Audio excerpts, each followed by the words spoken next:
Welcome back into the studio today. It's Janice from Le Rue de Fleur. Today we are going to be making one of my most popular but simple items, the Patchwork Minky blanket.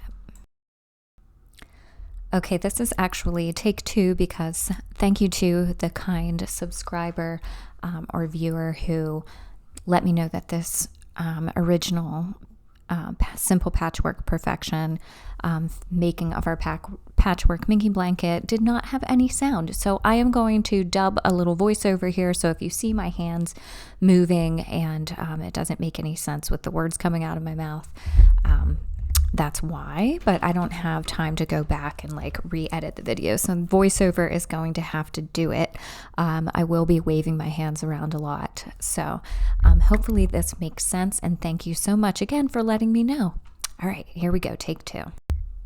So as I mentioned, we are going to be finishing up the Patchwork Minky blanket that we talked about last time using all of these neutral woodland fabrics. And I just want to show and share how I divide them up into different categories of items. So I usually mix, I choose first my feature print, which is the one with the little animals there that I'm pointing to. And then I will choose another print that goes along with it. In this case, it's the buckheads. Here I have this mountain and a zigzag. I have the animal faces and the hedgehogs. I have the different textures, and I put them in piles that I call this or that. So I will choose something from that pile for the row. From those two choices. And then that way it makes it really easy for me as I move down my quilt to space out all of the different prints so that they are not touching one another and that they are more evenly worked through the entire thing. And it looks nice and it provides a lot more mixing. So if I use the main feature print, then I would, in the next row, I would choose the opposite thing in that similar category, right? So that way, if I chose the little animal heads, then I would next time choose something from I would choose the hedgehogs and in the next row and go back and forth in like an A, B, A, B, as well as I try to work them diagonally through the quilt or back and forth through the quilt so that I don't have the same thing all the time. And then here I only have 7 this or that's, and I need 8 pieces for my quilt. So I would sometimes swap out different things, or I'd have to choose from both of the selections of the piles. I hope that makes sense. But then it really does work its whole way through, creating a nice tossed effect down the quilt. So you can, I like to choose like a bunch of different kinds of things and then, make those categories, as I said, and that way you get a really nice mix-up look. And I have less of the zigzag there, and I might have more of something else. So I would repeat that more often if I have more of that choice.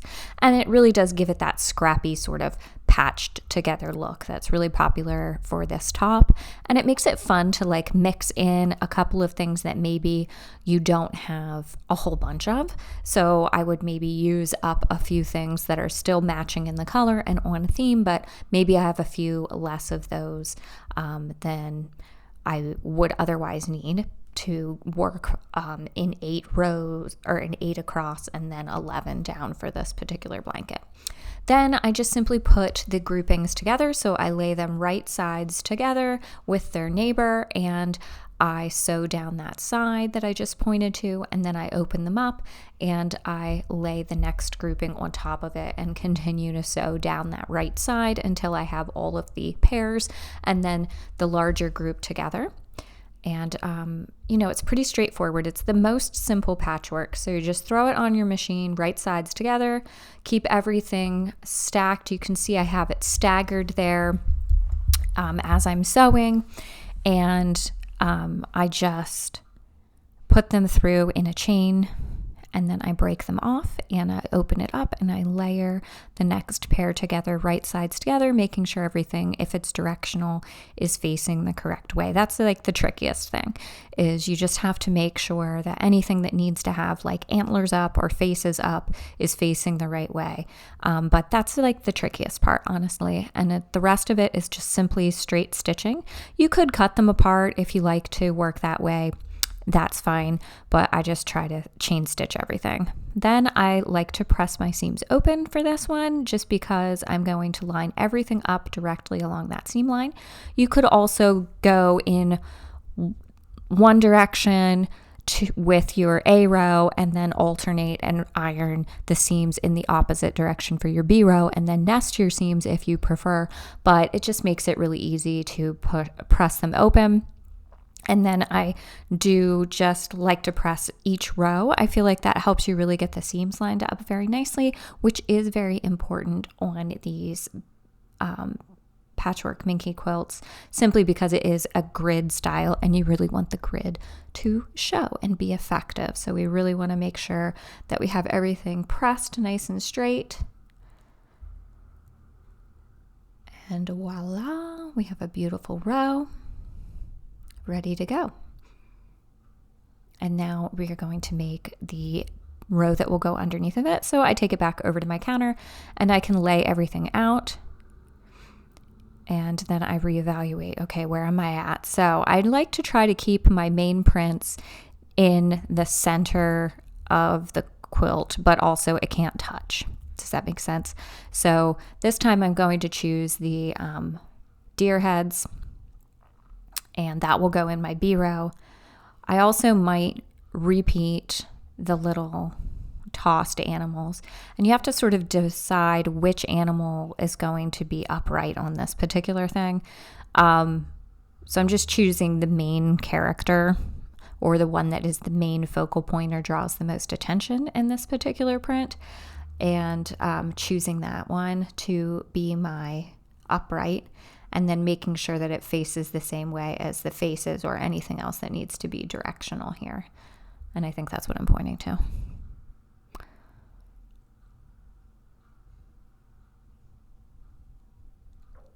Oh, I also will make sure that my wood grain goes up and down, because the wood grain in the background of this print is also going up and down. But later I kind of have to throw that out the window because it doesn't totally line up. So I like to keep those main feature prints in the center. I don't usually put them on either end, but I do move it back and forth so that it's not in the same line. So if I have it in that area that I have it like dead smack in the center of that top row, then I would put it off to one of the other rows, but not go the whole way to the end, if that makes sense, because it is my feature fabric and I do want your eye to like constantly be able to find it and not really be searching for it. So for this one, I might also use that main feature fabric, and then I'll use that secondary print as one of my extras. And then I used that texture this time, so I might use a different texture. And I don't want to put my really dark prints globbed up together, right? So you want to try to not have like really dark things under really dark things, or really light things under really light things. You want to make sure to space out the medium tones, the darker tones, and the lighter tones, so it zigzags through the quilt. There's my hand zigzagging. So we're trying to create that movement that makes our composition still very interesting to the eye. Now, I think I mentioned before, I only have like 4 of those zigzags, so I'm not going to be able to repeat them that often. So on that one, I will have to skip every couple of rows and just put them in when it makes sense. And then I'll have to choose another print from my stack to replace it when it doesn't work. So now I'm choosing a plaid. The plaid was on the far end in the top row, so I'm placing it in a different row, further spaced out in the second row. This time I am choosing the hedgehogs in place of the animal faces, and now I think I'm stumped as to what to include here.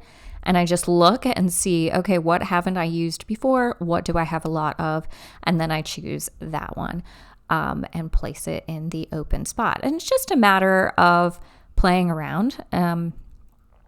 And again, like you can mix and match, because if they don't match exactly, or you have, like, the point is to create a lot of different choices for yourself so that you can bounce them back and forth and repeat as necessary as you work your way through the quilt.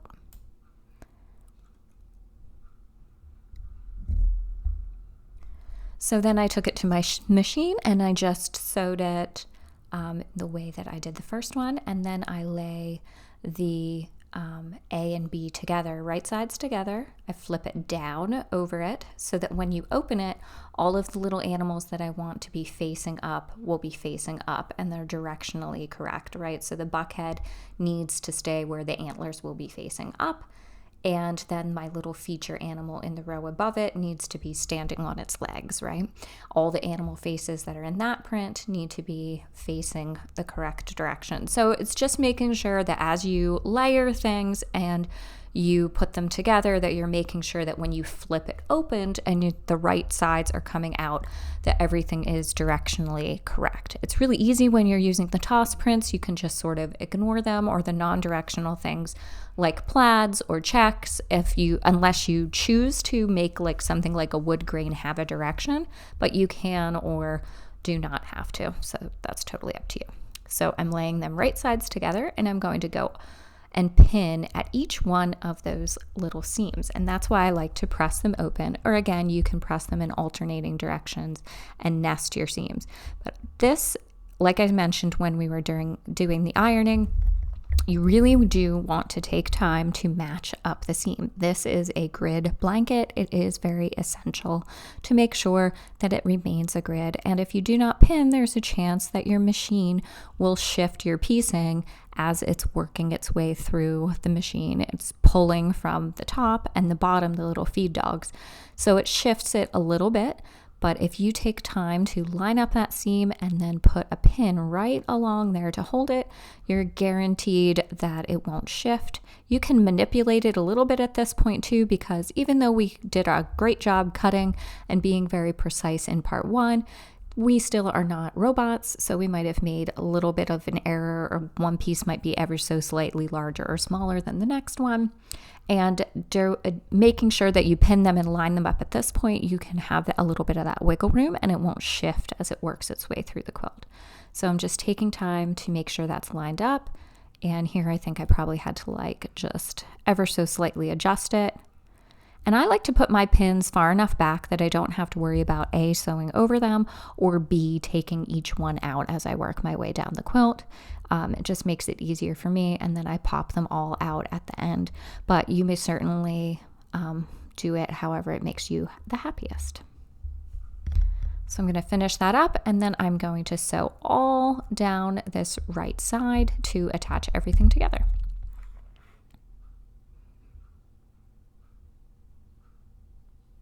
And once they are all attached, I take it to my machine, and again, I'm going to press that seam open so everything lays nice and flat. And I'm good to go, and I continue building. So I'll leave this section out on a table area where I can look at it so that I know that I can bounce back and forth. And I think here I'm showing you ooh, look at how nicely the seams matched up. And we have this perfect little corner where all of the pieces come together in a perfect little right angles. Ooh, makes you so happy. And now we're going to bounce all the fabrics around and work our way down the quilt. Continue building in little groupings. So first you make your groupings for your rows, and then you make a few row groupings, and then we're going to attach them all together and just continue working down through the quilt in that manner until we do 8 across and 11 rows down.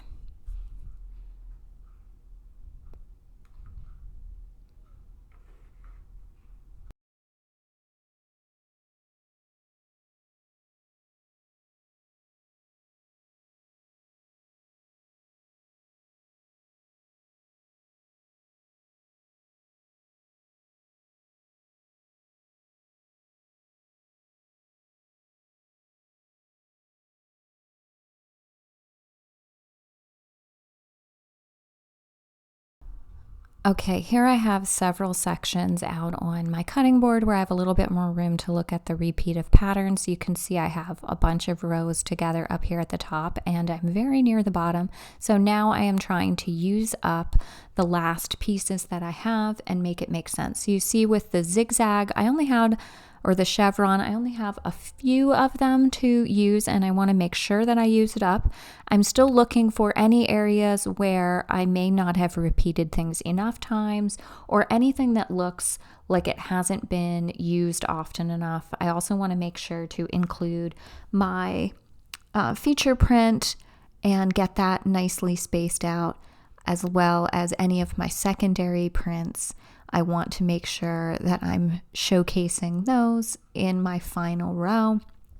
So I am going to make sure to look and see, are they all clustered on one side or the other of the quilt, and then making sure to spread them down through the last few rows that I do, so that it doesn't look like, oh, I only remembered to put this acorn print on the right side of the quilt and I didn't have any on the left side, or vice versa. Again, I'm trying to space it out with the dark prints so that I don't have too many dark things clustered or too many light things clustered.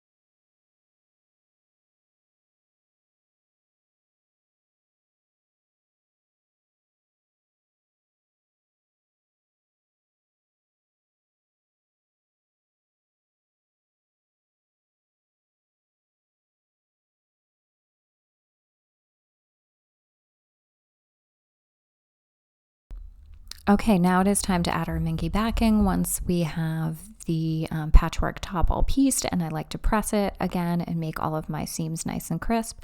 I have created this pieced Minky backing, which I had a really gorgeous piece of cream and a really nice taupe, and they went really well with my front fabric. So I just sewed those together, and now I am going to lay the right side down on my flat floor here, and I like to smooth everything out, and then I am going to use some packing tape and I tape it down to the floor.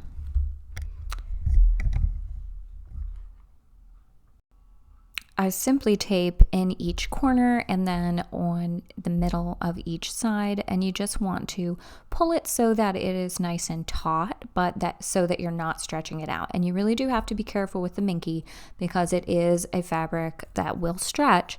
So you just want to make sure to take out any wrinkles so that it's laying nice and flat and without putting a bunch of tension on the fabric. So that's what I'm doing. I'm just kind of gently stretching it so that it's nice and taut and not saggy, but I'm trying not to like warp it in any way, right? And then if I come to a section where it's a little bit warped, I'm going to lift it and smooth it back out.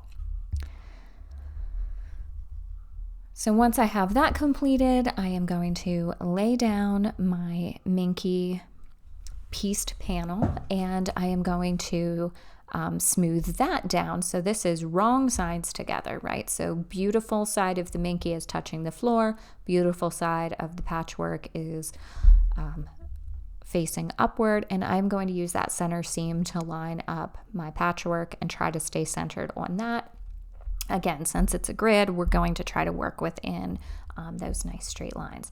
Then I begin in the center of my quilt top, and I smooth it out, working out from the center and down and up, away from the center, and I just pop a few pins in the center of the patches. And I am going to grid quilt this, so I'm just going to go down across a few rows right on the interior of the seam line, 1/4 of an inch. I just use the measurement on my walking foot, and really simple. So that's all you need to do with this. It's really great beginner quilting project. The only tough thing is working with the Minky because it does shift, and you definitely do need a walking foot to work with Minky, because you need those feed dogs to be pulling the fabric through from the bottom as well as from the top to get that particular fabric through your machine.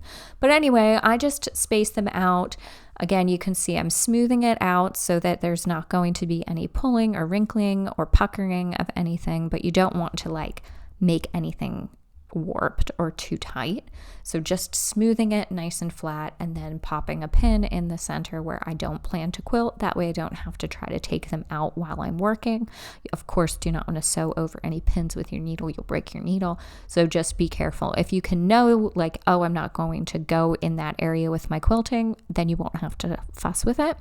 If you're not somebody that can know that, or you don't want to bother with it, you can also spray based, which is kind of like an aerosol glue thing.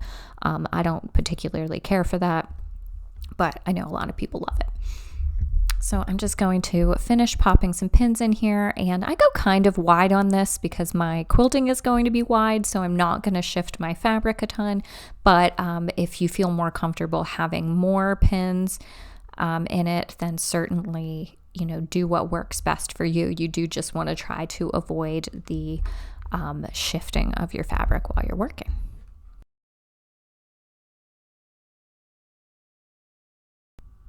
Then quickly, before I lift my quilt up off of the floor, I'm going to mark those grids that I was talking about sewing with my quilting. So I just use pins and I count down every other seam, and then I just put a pin in, and that way when I roll it up and then I flop it out to access that area for quilting, I do not have to guess which line I intended to sew down. So I just put a little straight pin, more as a marker than anything else, and I just go every other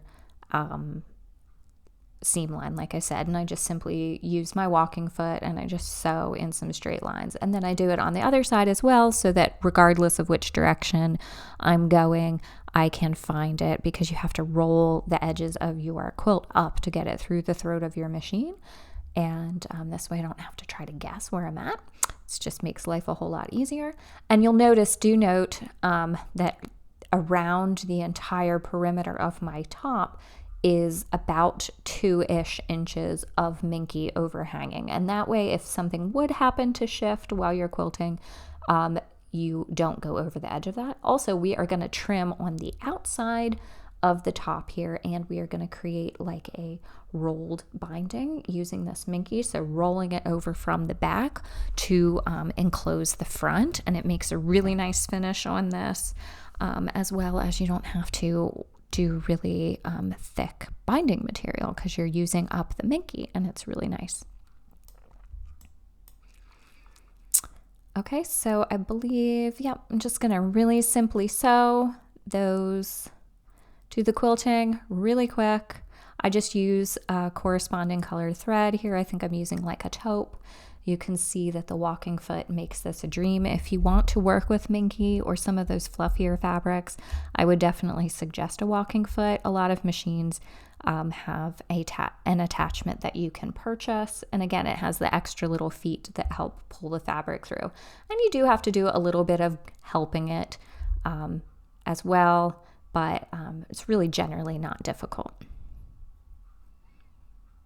Then, like I said, I am going to use my acrylic ruler and my mat, and I am just measuring over, using my grid, 1 inch away from my Minky. Oh, look, there's a little beetle across the floor. Anyway, so I leave 1 inch from the edge of my Minky top to the edge of the Minky, and then I could trim that off. And then I love these little clover clips. They work great for this. You can use pins, but the clips are so much easier to work with. So then you're gonna roll that raw edge to touch the raw edge of the patchwork, and then you roll that over. That's it. And then you clip it. Fabulous, right? And all the raw edges are enclosed. So you roll it over, even coming into the corner. I'm gonna pin close down to the corner. Now I have that rolled edge, and I'm bringing those two raw edges, that little rolled raw edge, I'm bringing it up to the raw edge of my patchwork, and then I flip that raw edge over and create this little mitered corner. And you'll have a little point there, which looks so nice. And I do use straight pins for this, just so I can get really tight into that corner and hold it. And then I just continue rolling and clipping until I work my way around the entire perimeter of the blanket. So you do need like a nice box of these clover clips if you want to, but I'm pretty sure they're not that hard to find. So roll and clip, roll and clip.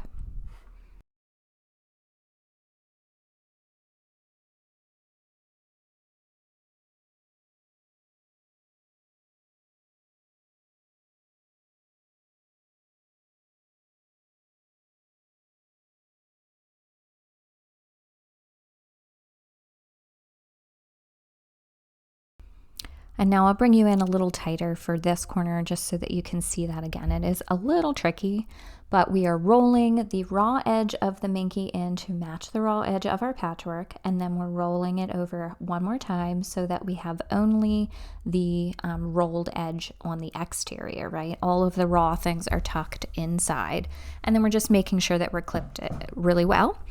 Then we are rolling it. See how it's rolled down there? And then you bring that corner up, the very exterior corner, and we're lining it up with the raw edge of our patchwork. And then we are rolling that bottom piece up, and you see how it creates a little miter there? And then when we do the final flip, all of that is inside, and we have that nice 45-degree point on our Minky. And then I like to put a pin that holds that nice and flat and tight right into the corner.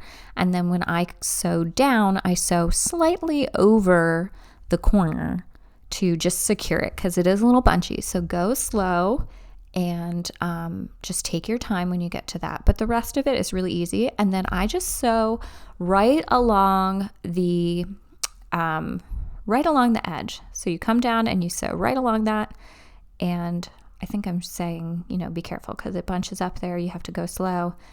But I don't know what these hands mean. Anyways, just go slow when you get into the corner.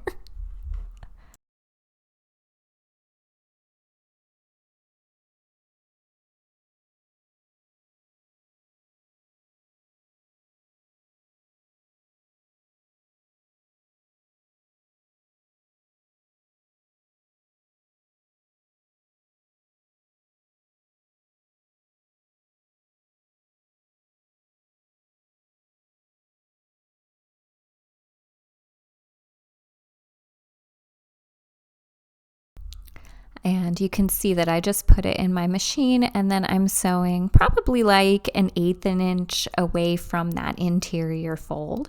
See how I go down past the corner a little bit, then I back stitch. When I turn, leave your foot down, and then you're going to pull that pin out as you turn the corner. I also like to put a tag on my quilts. If you have a tag, you can just choose one of the patches and add it on top. I like to date them. It's really nice.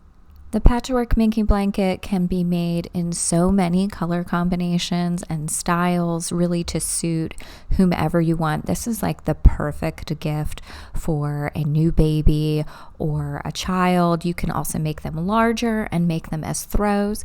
So I hope that you're feeling inspired today. I also have a corresponding blog post where I share a little bit more of the specific details, as well as link to additional options and ideas if you need more inspiration. But I hope that you found a great way to get into your sewing room this weekend or week, depending on the time that you have, and make something special for a really great loved one in your life. So thank you so much for joining me. I hope you'll like and subscribe.